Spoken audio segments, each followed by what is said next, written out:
Subscribe कीजिए learn triple E channel को और प्रेस कीजिए इस बेल आइकॉन को ताकि आप देख सकें लेटेस्ट वीडियो सबसे पहले। हेलो दोस्तों, लर्न ट्रिपल ई चैनल पर आपका एक बार फिर से स्वागत है। मैं हूं आपका दोस्त जगदीश जोशी।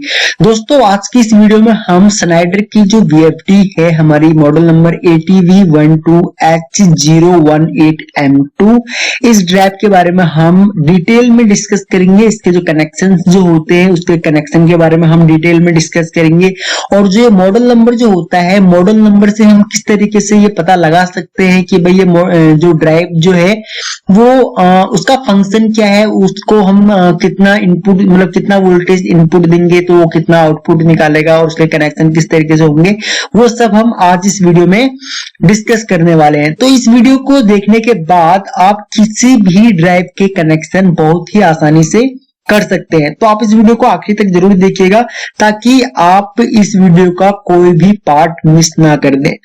तो यहाँ पे हम जो स्नाइडर की जो हम VFD यहाँ पे यूज कर रहे हैं, यहाँ पे जो मॉडल नंबर मैंने आपको लिख करके यहाँ पे दिया हुआ है वो मॉडल नंबर की VFD देखिए स्नाइडर की कुछ इस तरीके से इसका इंटरफेस होता है।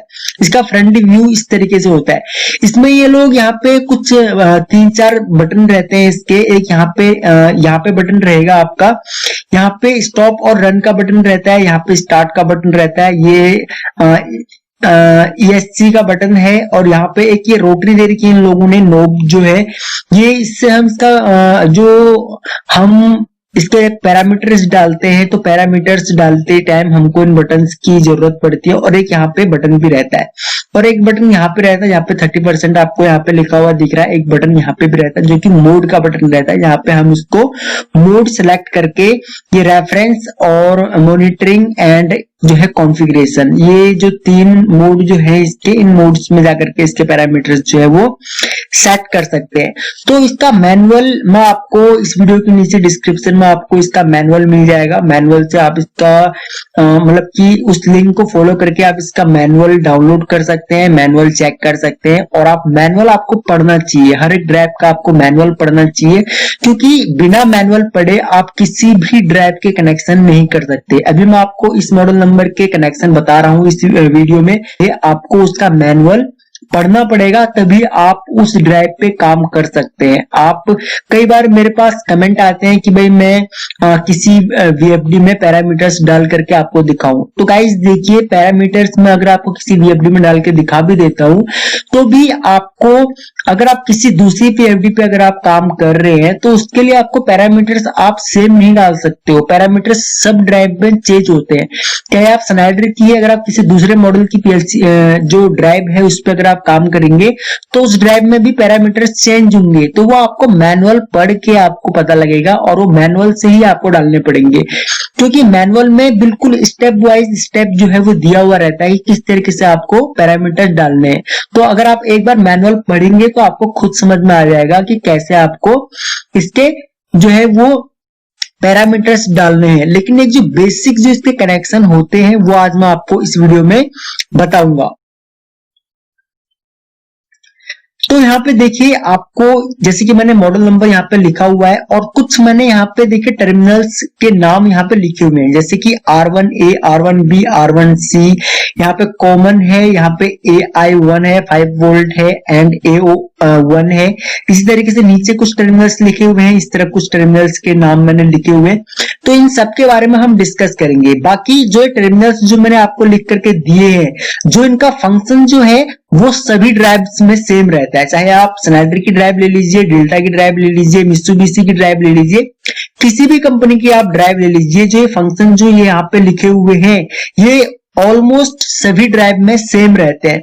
हो सकता है यहाँ पे जो मैंने आपको LI1, LI2, LI3 जो इसका जो फंक्शन मैं आपको बताऊंगा इस कनेक्शन का, तो हो सकता है कि वो आपको और ड्राइव में जो है इनका नंबरिंग जो है वो आपको चेंज मिले, लेकिन कनेक्शन सेम होंगे सभी ड्राइव में, ठीक है। और पैरामीटर भी चेंज होंगे। पैरामीटर के लिए आपको मैनुअल चेक करना पड़ेगा। तो सबसे पहले तो हम जो है मॉडल नंबर है, इस मॉडल नंबर को समझने की कोशिश करते हैं कि भाई स्नाइडर का जो VFD का जो मॉडल नंबर है ये मॉडल नंबर क्या कहता है। तो सबसे पहले तो यहाँ पे जो मॉडल नंबर है हमारा ATV ATV12। तो अगर हम इसकी बात करें ATV12 की, तो ये ATV12 जो है ये स्नाइडर की एक सीरीज है। ठीक है, ये जो है स्नाइडर की सीरीज है, इस सीरीज से ये लोग VFD बनाते हैं। बाकी और भी बहुत सारी सीरीज है इनकी, लेकिन ये ATV12 की जो सीरीज है ये इनकी यहाँ पे अभी आगे हम बताएंगे कि क्यों, मतलब इस सीरीज में ये लोग क्या काम करते हैं। उसके बाद H018, जो ये H018 का मतलब ये है कि भाई ये VFD जो है वो 0.18 एम्पियर के लिए डिजाइन की गई है। उसके बाद M2, यहाँ पे लास्ट में M2 है। M2 का मतलब है कि ये ड्राइव जो है वो सिंगल फेस है। ठीक है, यानी कि ये ड्राइव को हम जो इनपुट वोल्टेज देंगे वो सिंगल फेस 200 से 240 वोल्ट जो है उस पर ये काम करेगी। ओके, उसके बाद अगर यहाँ पे मान के चलिए M2 की जगह, यहाँ पे M3 होता, तो इसका मतलब कि ये था कि भाई इस ड्राइव को हम 200 से 240 वोल्ट 3 फेज सप्लाई से कनेक्ट करते हैं। ठीक है, 3 फेज AC सप्लाई से हम इसको कनेक्ट करते हैं, यानी कि जो इनपुट हमको ये ड्राइव को जो इनपुट देनी पड़ती वो देनी पड़ती 200 से 240 वोल्ट 3 फेज। लेकिन अगर यहाँ पे M2 भी ना होता, M3 भी ना होता, इनकी जगह पे F1 होता, तो इसका मतलब ये था कि भाई ये जो ड्राइव जो है हमारी वो 120 वोल्ट सिंगल फेज पे काम करती। ठीक है, ये जो है सिंगल फेज पे काम करती। तो यहाँ पे देखिए F1 जो है वो F1 and M2 and M3, तो इन अगर ड्राइव में आपको लास्ट में अगर ये मिलता है तो आप आसानी से अभी पता लगा सकते हैं कि भाई M3 जो होगी वो 200 से 240 वोल्ट, यहाँ पे 200 से 240 वोल्ट 3 फेज सप्लाई होगी इसकी। M2 200 से 240 volt single phase, and F1 जो होगी वो 120 वोल्ट के लिए होगी, 120 वोल्ट सिंगल फेज, एंड यहाँ पे 200 से 240 वोल्ट जो है वो सिंगल फेज, एंड 200 से 240 वोल्ट 3 फेज। तो ये ड्राइव होती है। लेकिन यहाँ पे अगर आपको मान के चलिए M3 होता और 200 से 240 वोल्ट 3 फेज होता, तो यहाँ पे इनपुट सेक्शन जो है वो L1 एंड L2, तो यहाँ पे अभी M2, यहाँ पे लास्ट में मॉडल नंबर में M2 है, तो इसलिए इन्होंने जो यहाँ पे कनेक्टर्स जो दिए हुए हैं कनेक्शन करने के लिए, वो यहाँ पे L1 का मतलब यहाँ पे इनको यहाँ पे फेस कनेक्ट करना पड़ेगा और L2 पे न्यूट्रल कनेक्ट करना पड़ेगा। यहाँ पे मैंने N लिखा हुआ है, और एक और टर्मिनल रहता है, ये होता है अर्थिंग का। ठीक है, ये अर्थिंग के लिए रहता है, तो यहाँ पे हम अर्थ कनेक्ट करेंगे। लेकिन अगर ये 3 फेस होता है, यहाँ पे M2 की जगह M3 अगर मॉडल नंबर होता, तो यहाँ पे L1, L2 एंड L3 एक और टर्मिनल बढ़ जाता, और अर्थिंग वाला टर्मिनल हमारा यहाँ पे रहता, और यहाँ पे हमारा L3 रहता। ठीक है, तो इस तरीके से इसका एक और कनेक्टर जो है वो बढ़ जाता। बाकी अगर हम R1A, R1B एंड R1C की अगर हम बात करें, तो ये लगभग सभी ड्राइव्स में सेम रहता है। तो देखिए R1C जो होता है ये कॉमन टर्मिनल होता है। जैसे कि हम किसी भी रिले की अगर हम बात करते हैं, तो रिले में क्या होता है, एक कॉमन टर्मिनल रहता है, एक NO रहता है और एक NC रहता है। सेम इसी तरीके से इस ड्राइव में भी एक कॉमन टर्मिनल रहता है, एक हमारा NC टर्मिनल रहता है। ठीक है, ये NC टर्मिनल रहेगा, एंड ये हमारा जो रहेगा R1A, ये NO टर्मिनल रहेगा। ठीक है, ये NO टर्मिनल रहेगा। तो इसको हम एज ए रिले यूज कर सकते हैं अपनी कंट्रोलिंग में। अगर हमको कहीं पे कंट्रोलिंग करनी है तो उसमें हम इस ड्राइव के इन टर्मिनल्स को एज ए रिले यूज कर सकते हैं। बाकी यहाँ पे हम इसको सिंगल फेस इनपुट देंगे, तो यहां से हमको आउटपुट UVW से हमको आउटपुट जो है वो 3 फेस मिल जाएगा। उसके बाद यहाँ पे देखिए कुछ टर्मिनल्स हैं, तो एक तो यहाँ पे हमारा 5 वोल्ट एंड कॉमन, ये 5 वोल्ट एंड कॉमन से हमको 5 वोल्ट मिल जाएगा। उसके बाद यहाँ पे AI1 है। ठीक है, AI1 है जो कि ये वाला टर्मिनल है, तो इसका मतलब ये है कि ये एनालॉग इनपुट है। ठीक है, ये एनालॉग इनपुट है हमारा, एंड ये AO1 जो है ये एनालॉग आउटपुट है।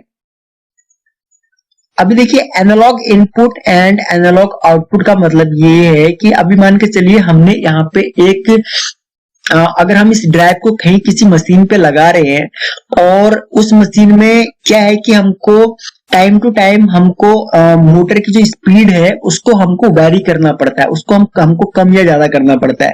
तो जो मशीन का जो ऑपरेटर होता है वो इतना समझदार नहीं होता है या फिर उसको इतनी नॉलेज नहीं होती है कि भाई वो ड्राइव पे काम कर सके या फिर वो ड्राइव के पैरामीटर्स को चेंज कर सके।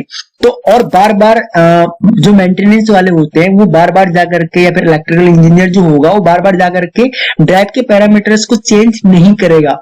तो उसके लिए हम क्या काम करते हैं, उसके लिए हम जो ऑपरेटर पैनल होता है वहां पे हम एक पोर्ट लगा देते हैं। पोर्ट मींस पोटेंशियोमीटर लगा देते हैं, जो कि एक रेजिस्टेंस होता है, जैसे कि आपको पता होगा पोटेंशियोमीटर के बारे में। तो उसको हम क्या काम करते हैं, उस रेजिस्टेंस से, उस पोटेंशियोमीटर से हमको 3 वायर लगाते हैं पोटेंशियोमीटर में।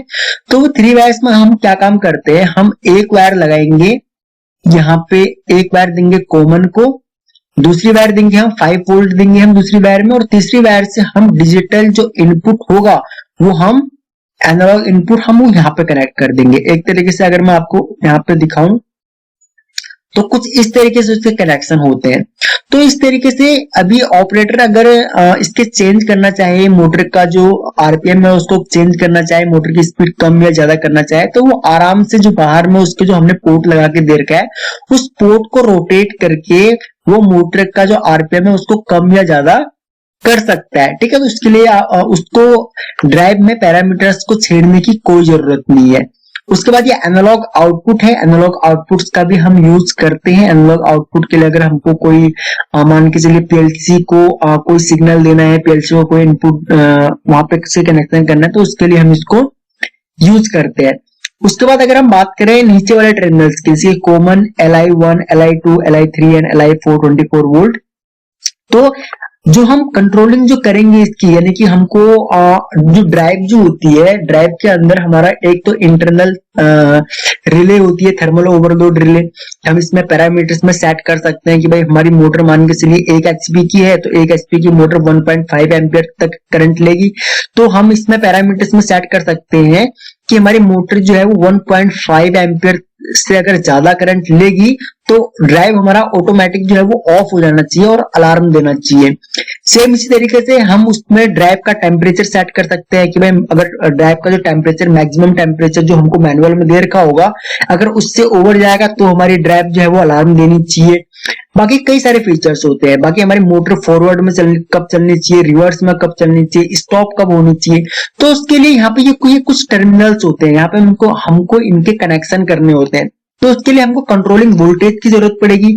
तो वोल्टेज भी है, ड्राइव जो होते हैं हमको वोल्टेज भी देते हैं। तो यहाँ पे 24 वोल्ट एंड कॉमन से हमको 24 वोल्ट मिल जाता है। उसके बाद जो ये L1, L2, L3 and L4 जो है, ये हमारा मोटर को स्टॉप करने के लिए, मोटर को फॉरवर्ड चलाने के लिए एंड मोटर को रिवर्स चलाने के लिए हम इनको यूज करते हैं। अभी हम मान के चलते हैं कि यहां से हमको 24 वोल्ट मिलने के बाद ये हमारा है Li1। तो यहाँ पे Li1 को हमने क्या काम किया, Li1 को हमने NC यूज करके यहाँ पे देखिए हमने इसको कनेक्ट कर दिया। यहाँ पे जगह नहीं थी लिखा हुआ था, इसलिए मैंने यहाँ पे लिख देता हूँ इसको। तो यहाँ पे हमने अगर इसको NC यूज किया तो जैसे हम NC को प्रेस करेंगे तो क्या होगा, जो Li1 को जो कंटिन्यू जो सप्लाई जा रही थी वो ब्रेक हो जाएगी, ब्रेक होती है हमारी मोटर जो है वो स्टॉप हो जाएगी। तो ये जो होगा वो स्टॉप होगा, ठीक है, Li1। अब ये हो सकता है कि यहाँ पे Li1 की जगह Li2 में दे रखा हो उन लोगों ने स्टॉप का, क्योंकि वो आपको मैनुअल चेक करना पड़ेगा। बाकी कनेक्शन इसी तरीके से होते हैं, ठीक है। आप मैनुअल चेक कीजिए, मैनुअल चेक करने के बाद आपको पता लग जाएगा। बाकी उसके बाद अगर हमको फॉरवर्ड में अगर मशीन चलानी है तो मान के चलिए कि ये Li2 है और यहाँ पे हमको मोटर अगर फॉरवर्ड में चलानी है तो हम यहाँ पे एक एनो पुश बटन लगा देंगे। एंड सेम इसी तरीके से Li3, यहाँ पे अगर हमको मोटर रिवर्स में चलानी है तो हम एक और यहाँ पे एनो पुश बटन लगा देंगे। यहाँ से हमने 24 वोल्ट लिया, यहाँ से हमने 24 वोल्ट लिया और यहाँ पे हमने इसी तरीके से एनो पुश बटन लगा करके मोटर को फॉरवर्ड एंड रिवर्स में चला सकते हैं। ये स्टॉप का हो गया, ये फॉरवर्ड का हो गया एंड ये रिवर्स का हो गया। ये एनो पुश बटन होगा जो कि ग्रीन कलर का होगा, ये भी ग्रीन कलर का होगा एंड ये रेड कलर का होगा। तो इस तरीके से हम जो, और ये जो बटन जो होंगे ये ऑपरेटर पैनल में होंगे सारे के सारे, ठीक है। जिससे कि ऑपरेटर जो है वो कमांड दे सके ड्राइव को और ड्राइव हमारी ऑपरेट हो सके। तो इस तरीके से हम इसके जो है वो कनेक्शन करते हैं। तो सिंपल है, काफी मतलब कोई कॉम्प्लिकेटेड नहीं है। आप मैनुअल पढ़ेंगे इसका तो मैनुअल में आपको सब कुछ आसानी से समझ में आ जाएगा। मैनुअल में भी कनेक्शन इसके दिए हुए रहते हैं।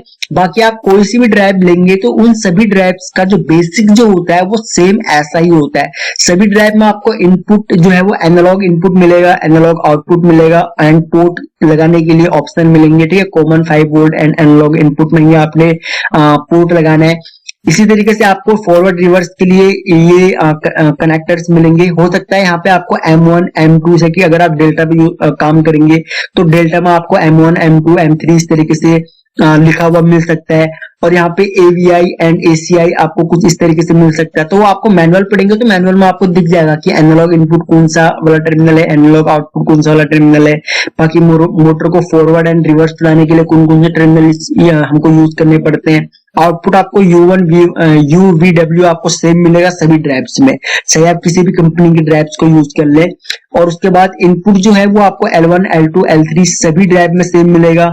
R1A R1B R1C ये इसकी नंबरिंग चेंज हो सकती है, लेकिन सभी ड्राइव में आपको जो है वो रिले मिलती है। ठीक है, तो इस तरीके से जो है वो ड्राइव के कनेक्शन होते हैं। और कुछ एक फंक्शन जो है वो हो सकता है कि भाई किसी ड्राइव में आपको फालतू मिल जाए, वो आप मैनुअल पढ़ेंगे तो मैनुअल में आपको आसानी से पता लग जाएगा। तो अगर आपको फिर भी इस टॉपिक से रिलेटेड कोई डाउट है तो आप हमें इस वीडियो के नीचे कमेंट करके पूछ सकते हैं। हम आपके पहले कोशिश करेंगे कि आपके कमेंट्स का रिप्लाई कर सके। अगर रिप्लाई नहीं भी कर पाए तो हम नेक्स्ट वीडियो में आपके प्रॉब्लम जो है उनको सॉल्व करने की कोशिश करेंगे। अगर आपको ये वीडियो पसंद आई तो आप इस वीडियो को लाइक जरूर करें और हमें कमेंट करके जरूर बताएं कि आपको ये वीडियो कैसी लगी। अगर आप इस चैनल पर न्यू हैं तो आप इस चैनल को सब्सक्राइब कर लीजिए, बगल में जो बेल आइकॉन है उसे ऑन कर लीजिए ताकि आपको हमारी सभी न्यू वीडियोस का नोटिफिकेशन लगातार मिलता रहे। अपना कीमती समय हमको देने के लिए आपका बहुत बहुत धन्यवाद। जल्द मिलते हैं अपनी नेक्स्ट वीडियो में।